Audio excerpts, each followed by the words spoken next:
گھر کی شادی میں ناچ گانا ہو تو کیا حکم ہے؟ اکثر لوگ یہ سوال کرتے ہیں کہ اگر نہ جائیں تو ناراض ہونے کا اندیشہ ہے، خاندان ٹوٹنے کا اندیشہ ہے، بعض اوقات بھائی ناراض ہو جاتے ہیں، بعض اوقات والدین ناراض ہو جاتے ہیں۔ تو کیا ایسی صورت کے اندر کوئی آسان سا حل ہے کہ انسان ان کو ناراضگی سے بچانے کے لیے اس کے اندر شرکت کر جائے؟ نیت تو اللہ تعالیٰ بہتر جانتے ہیں۔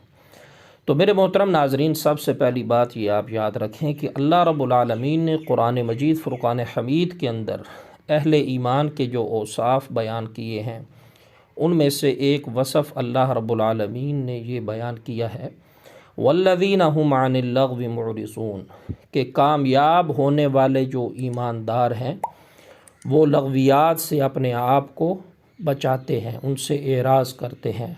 بقیہ رہی یہ بات کہ ان کی ناراضگی سے بچنے کے لیے کہ وہ ناراض نہ ہوں، اللہ پاک نیت بہتر جانتے ہیں۔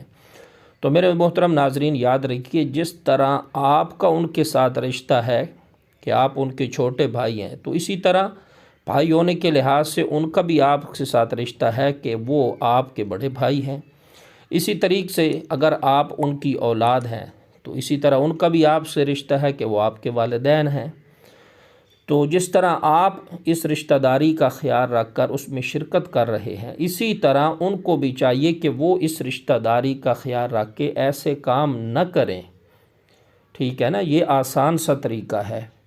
اور دوسرے نمبر پر اللہ کے نبی صلی اللہ علیہ وسلم کا یہ ارشاد گرامی ہے، لا طاعت لمخلوق فی معصیت الخالق، کہ اللہ تبارک و تعالیٰ کو ناراض کر کے مخلوق کی پیروی کرنے کی کسی کو اجازت نہیں ہے۔ تو اس لیے انسان ایسے کاموں سے اجتناب کرے، یہی اسلام کی تعلیم ہے، اور اسی کے اندر نبی کریم صلی اللہ علیہ وسلم کی اطاعت ہے اور فرما برداری ہے۔